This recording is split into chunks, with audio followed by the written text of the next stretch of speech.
사랑하는 성도님들, 오늘도 이렇게 귀한 시간을 함께 할 수 있어서 참으로 감사합니다.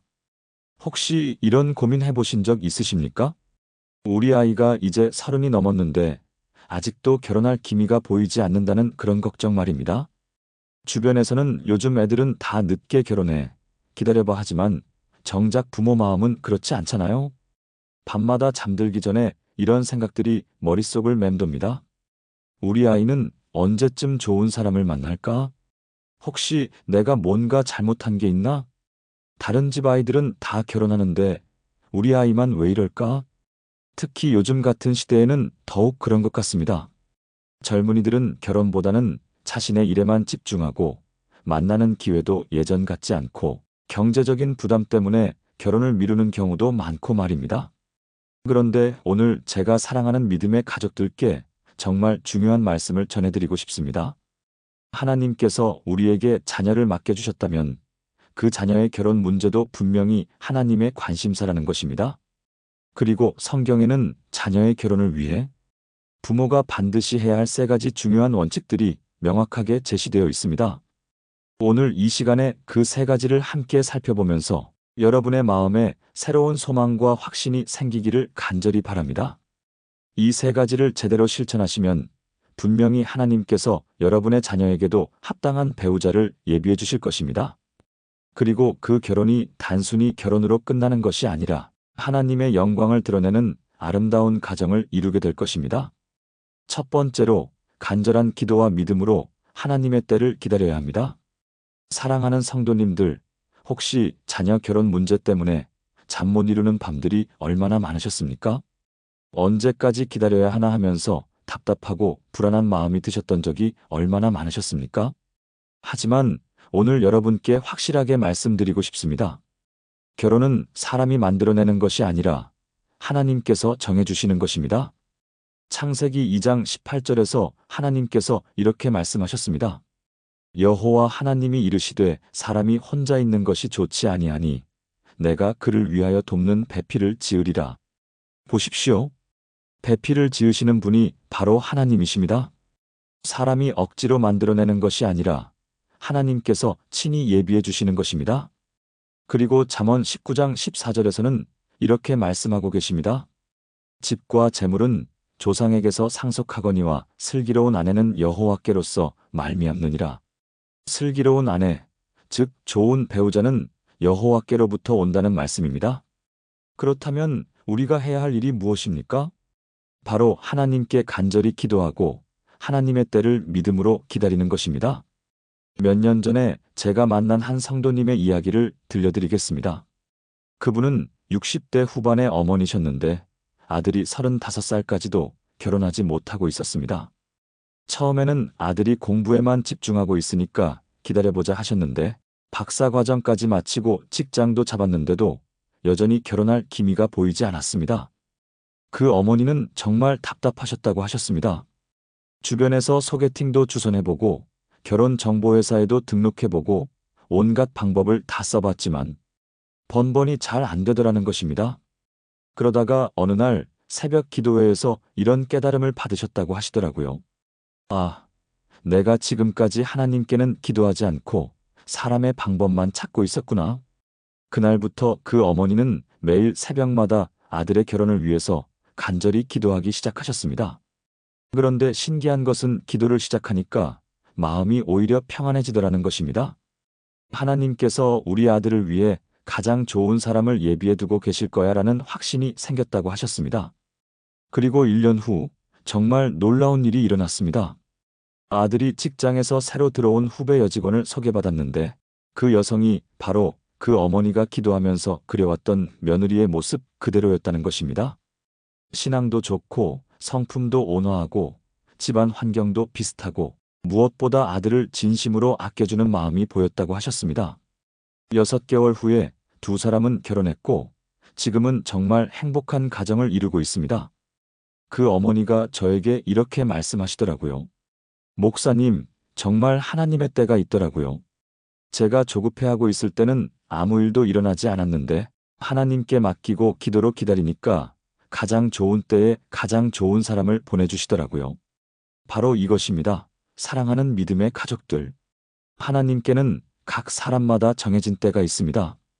전도서 3장 1절에서 천하의 범사가 기한이 있고 모든 목적이 이룰 때가 있나니라고 말씀하신 것처럼 결혼에도 하나님이 정해주신 때가 있는 것입니다. 그런데 우리가 조급해하면서 사람의 방법만 의존하면 오히려 하나님의 계획을 방해할 수 있습니다. 물론 기도만 하고 아무것도 하지 말라는 뜻은 아닙니다. 건전한 만남의 기회를 만들어주고 좋은 사람들을 소개해주는 것도 필요합니다. 하지만 그 모든 것의 기초는 반드시 기도여야 합니다. 매일 여러분의 자녀를 위해서 이렇게 기도해 보십시오. 하나님 아버지, 우리 아이에게 가장 합당한 배우자를 예비해 주시옵소서. 하나님의 때에 하나님의 방법으로 만나게 해 주시옵소서. 그리고 그 결혼을 통해서 하나님의 영광이 드러나는 가정을 이루게 해 주시옵소서. 이런 기도를 꾸준히 드리시면 분명히 하나님께서 응답해 주실 것입니다. 그리고 기다리는 동안에도 여러분의 마음에 평안과 확신이 있을 것입니다. 두 번째로, 자녀에게 올바른 결혼관과 가치관을 심어주어야 합니다. 요즘 젊은이들을 보면 결혼에 대한 생각이 많이 달라진 것 같습니다. 굳이 결혼하지 않아도 혼자 살 수 있다. 결혼하면 자유가 없어진다. 경제적 부담이 너무 크다. 이런 생각들을 많이 하고 있는 것 같습니다. 물론 이런 생각들이 완전히 틀렸다는 것은 아닙니다. 실제로 결혼에는 책임과 희생이 따르고 경제적 부담도 있는 것이 사실입니다. 하지만 문제는 젊은이들이 결혼의 어려운 면만 보고 결혼의 진정한 가치와 축복은 모르고 있다는 것입니다. 그래서 부모인 우리가 자녀들에게 올바른 결혼관을 심어주어야 합니다. 먼저 결혼이 하나님의 선한 계획이라는 것을 알려주어야 합니다. 창세기 2장 24절에서 이러므로 남자가 부모를 떠나 그의 아내와 합하여 둘이 한 몸을 이룰지로다라고 말씀하신 것처럼 결혼은 하나님께서 인간을 위해 만드신 아름다운 제도입니다. 그리고 잠언 18장 22절에서는 아내를 얻는 자는 복을 얻고 여호와께 은총을 받는 자니라라고 말씀하고 계십니다. 결혼은 짐이 아니라 복이라는 것입니다. 또한 결혼을 통해서 우리는 더 성숙한 사람이 될 수 있다는 것을 알려주어야 합니다. 혼자 살 때는 자기 마음대로 할 수 있지만 결혼하면 상대방을 배려하고 희생하는 법을 배우게 됩니다. 이것이 처음에는 어려울 수 있지만 결국은 우리를 더 깊이 있는 사람으로 만들어줍니다. 그리고 무엇보다 결혼을 통해서 하나님의 사랑을 더 깊이 체험할 수 있다는 것을 알려주어야 합니다. 에베소서 5장 25절에서 남편들아, 아내를 사랑하기를 그리스도께서 교회를 사랑하시고 그 교회를 위하여 자신을 주심같이 하라고 말씀하신 것처럼 부부 관계는 그리스도와 교회의 관계를 보여주는 거룩한 관계입니다. 실제로 몇 년 전에 한 성도님이 이런 간증을 해주셨습니다. 그분의 딸이 30살이 넘도록 결혼은 나중에 생각하겠다면서 계속 미루고 있었습니다. 그런데 그 어머니가 딸과 함께 성경 공부를 하면서 결혼에 대한 하나님의 관점을 차근차근 나누어 주었습니다. 결혼이 단순히 개인의 행복을 위한 것이 아니라 하나님의 창조 질서를 완성하는 거룩한 일이라는 것, 그리고 결혼을 통해서 더 큰 기쁨과 성장을 경험할 수 있다는 것을 깨닫게 해주었습니다. 그랬더니 그 딸의 마음이 점점 바뀌기 시작했다고 하시더라고요. 결혼에 대한 두려움과 부담감이 사라지고 오히려 하나님이 예비하신 사람을 만나고 싶다는 기대감이 생겼다는 것입니다. 그리고 6개월 후에 정말 좋은 사람을 만나서 아름다운 결혼을 하게 되었습니다. 바로 이것입니다. 사랑하는 성도님들. 자녀들의 마음에 올바른 결혼관이 자리 잡으면 자연스럽게 결혼에 대한 열망이 생기게 됩니다. 그리고 그런 마음을 가지고 있으면 하나님께서 예비하신 사람을 만났을 때 더 쉽게 알아볼 수 있게 됩니다. 또한 자녀들에게 배우자를 선택하는 올바른 기준을 알려주어야 합니다. 요즘 젊은이들은 외모나 경제력, 학벌 같은 것들을 너무 중요하게 생각하는 경향이 있습니다. 물론 이런 것들이 아예 중요하지 않다는 것은 아닙니다. 하지만 가장 중요한 것은 그 사람의 인격과 신앙이어야 합니다. 고린도후서 6장 14절에서 믿지 아니하는 자와 멍에를 같이 하지 말라. 의와 불법이 어찌 함께하며 빛과 어둠이 어찌 사귀며라고 말씀하신 것처럼 무엇보다 신앙이 같은 사람과 결혼하는 것이 중요합니다. 그리고 잠언 31장 30절에서 고운 것도 거짓되고 아름다운 것도 헛되나? 오직 여호와를 경외하는 여자는 칭찬을 받을 것이라고 말씀하신 것처럼 하나님을 경외하는 마음이 있는 사람인지가 가장 중요한 기준이어야 합니다.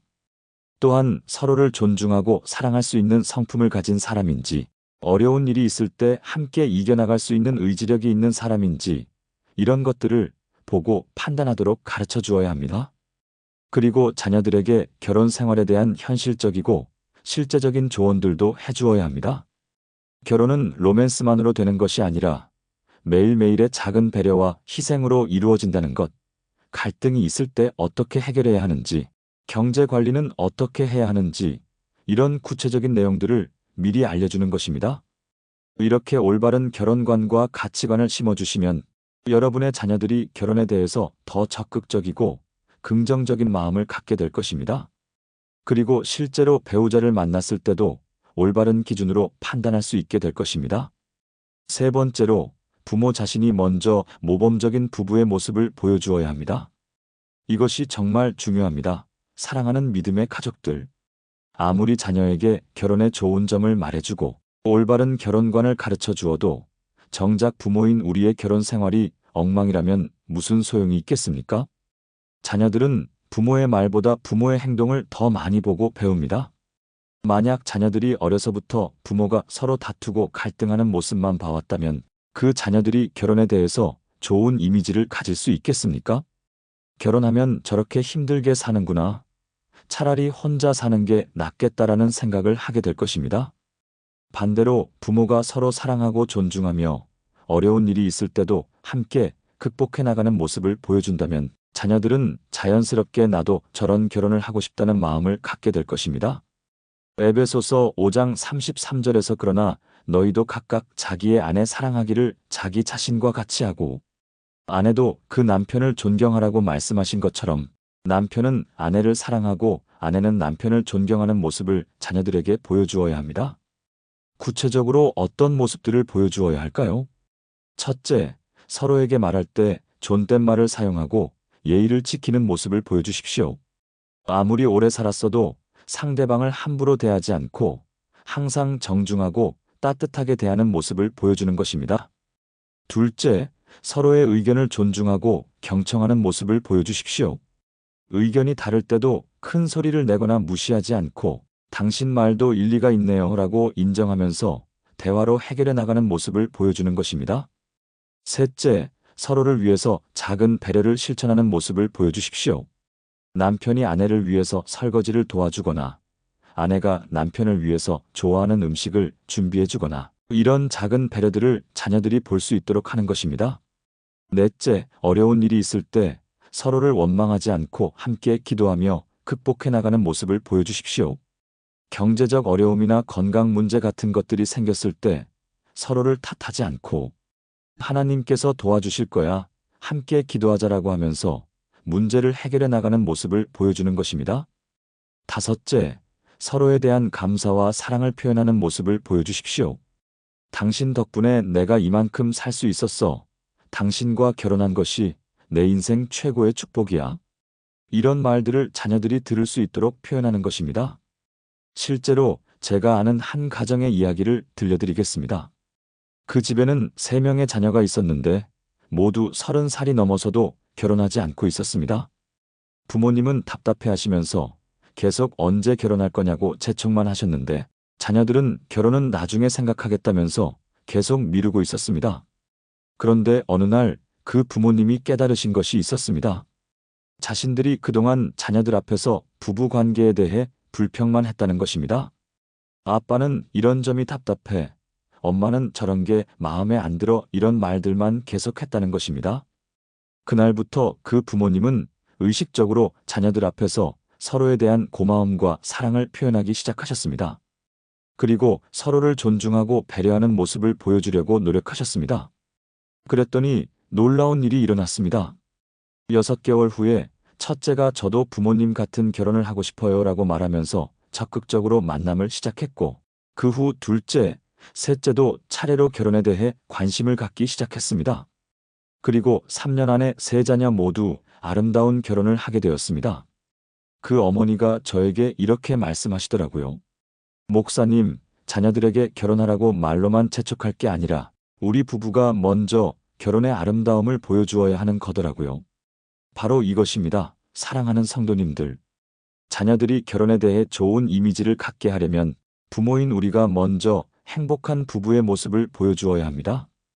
혹시 지금까지 부부 관계에서 부족한 점들이 있으셨다면 지금부터라도 개선해 나가시기 바랍니다. 서로를 더 사랑하고 존중하는 부부가 되시기 바랍니다. 그러면 여러분의 자녀들도 자연스럽게 결혼에 대한 소망을 갖게 될 것입니다. 그리고 만약 이미 배우자를 잃으셨거나 혼자 자녀를 키우고 계신 분들이 계시다면 주변의 좋은 부부들을 자녀들에게 소개해 주시기 바랍니다. 교회의 선배 부부들이나 친척 중에 모범적인 부부들을 통해서 자녀들이 좋은 결혼 생활의 모습을 볼 수 있도록 해주시는 것입니다. 이제 오늘 말씀을 정리하겠습니다. 자녀의 결혼을 위해 반드시 해야 할 3가지를 다시 한번 말씀드리겠습니다. 첫 번째, 간절한 기도와 믿음으로 하나님의 때를 기다리십시오. 결혼은 사람이 만들어내는 것이 아니라 하나님께서 예비해 주시는 것입니다. 조급해하지 마시고 매일 자녀를 위해 기도하면서 하나님의 선한 계획을 신뢰하며 기다리십시오. 두 번째, 자녀에게 올바른 결혼관과 가치관을 심어주십시오. 결혼이 하나님의 선한 계획이라는 것, 결혼을 통해 더 성숙하고 행복한 삶을 살 수 있다는 것을 알려주십시오. 그리고 배우자를 선택할 때 외적인 조건보다는 신앙과 인격을 더 중요하게 여기도록 가르쳐 주십시오. 세 번째, 부모 자신이 먼저 모범적인 부부의 모습을 보여주십시오. 자녀들은 부모의 말보다 부모의 행동을 보고 배웁니다. 서로 사랑하고 존중하며 어려운 일이 있어도 함께 극복해 나가는 아름다운 부부의 모습을 보여주시면 자녀들도 자연스럽게 결혼에 대한 소망을 갖게 될 것입니다. 사랑하는 믿음의 가족들, 혹시 지금 자녀의 결혼 문제 때문에 걱정이 많으시다면 오늘부터 이 3가지를 실천해 보시기 바랍니다. 그리고 한 가지 더 말씀드리고 싶은 것이 있습니다. 자녀의 결혼을 위해 기도하실 때 단순히 빨리 결혼시켜달라고만 기도하지 마시고 더 구체적이고 깊이 있는 기도를 해보시기 바랍니다. 하나님, 우리 아이에게 신앙이 좋은 배우자를 보내주시옵소서. 하나님, 우리 아이가 결혼을 통해서 더욱 성숙한 그리스도인이 되게 해주시옵소서. 하나님, 우리 아이의 가정이 하나님의 영광을 드러내는 가정이 되게 해주시옵소서. 하나님, 우리 아이 부부가 서로 사랑하고 존중하며 평생을 함께할 수 있게 해주시옵소서. 이런 식으로 기도해 보시기 바랍니다. 그러면 하나님께서 여러분의 기도를 들으시고 정말로 여러분의 자녀에게 합당한 배우자를 보내주실 것입니다. 그리고 그 결혼이 단순히 개인의 행복을 위한 것이 아니라 하나님 나라를 확장하는 아름다운 도구가 될 것입니다. 또한 자녀들의 결혼을 준비하시면서 부모인 여러분 자신도 더욱 성숙한 신앙인이 되시기를 바랍니다. 자녀들이 결혼해서 독립하게 되면 부모님들은 또 다른 인생의 단계를 맞이하게 됩니다. 그때를 대비해서 지금부터 부부 관계를 더욱 돈독히 하시고 하나님 앞에서 어떤 삶을 살아갈지 준비하시기 바랍니다. 그리고 훗날 손자, 손녀들이 생겼을 때 그 아이들에게도 좋은 신앙의 본을 보여줄 수 있는 할아버지, 할머니가 되시기 바랍니다. 실제로 성경에서 가장 아름다운 결혼의 모델 중 하나가 바로 이삭과 리브가의 결혼입니다. 창세기 24장을 보면 아브라함이 자신의 종을 고향으로 보내서 이삭의 아내를 구해오게 하는 이야기가 나옵니다. 그런데 여기서 우리가 주목해야 할 것은 아브라함이 어떻게 기도했는지입니다. 창세기 24장 12절에서 아브라함의 종이 이렇게 기도합니다. 아브라함의 하나님 여호와여, 원하건대 오늘 내게 순적히 만나게 하사 내 주인 아브라함에게 은혜를 베푸시옵소서. 그리고 하나님께서는 정말로 그 기도에 응답하셔서 이삭에게 가장 합당한 아내인 리브가를 만나게 해주셨습니다. 창세기 24장 67절에서 이삭이 그의 어머니 사라의 장막으로 리브가를 인도하고 그를 취하여 아내로 삼고 사랑하였으니 이삭이 그의 어머니를 잃은 후에 위로를 얻었더라고 기록되어 있습니다. 보십시오. 하나님께서 예비해 주신 결혼은 이렇게 아름다운 것입니다. 서로 사랑하고 위로가 되는 관계인 것입니다. 여러분의 자녀들에게도 이런 축복된 결혼이 이루어지기를 간절히 기도합니다. 그리고 마지막으로 한 가지 더 당부드리고 싶은 것이 있습니다. 자녀들이 결혼한 후에도 적절한 거리를 유지하시기 바랍니다. 물론 새 가족이 된 며느리나 사위를 사랑으로 품어주시는 것은 중요합니다. 하지만 그들의 새로운 가정에 너무 간섭하지는 마시기 바랍니다. 창세기 2장 24절에서 이러므로 남자가 부모를 떠나 그의 아내와 합하여 둘이 한 몸을 이룰지로다라고 말씀하신 것처럼 결혼하면 새로운 독립적인 가정을 이루는 것입니다. 부모는 기도로 후원하고 필요할 때 지혜로운 조언을 해주는 역할을 하시되 그들이 스스로 문제를 해결하고 성장해 나갈 수 있도록 도와주시기 바랍니다. 그리고 새로운 가족들과도 아름다운 관계를 맺으시기 바랍니다. 며느리는 딸처럼, 사위는 아들처럼 사랑해 주시되 그들의 부모와도 좋은 관계를 유지하시기 바랍니다. 이렇게 하시면 여러분의 가정이 더욱 확장되고 풍성해질 것입니다.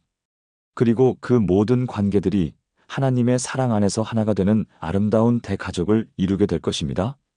사랑하는 성도님들, 오늘 이 말씀이 자녀의 결혼 문제로 고민하고 계신 모든 분들에게 새로운 희망과 확신을 드렸기를 간절히 바랍니다.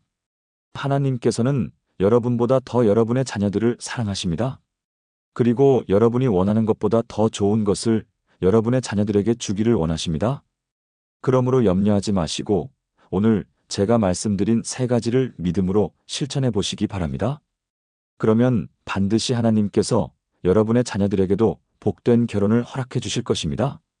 그리고 그 결혼을 통해서 하나님의 영광이 더욱 크게 드러날 것입니다.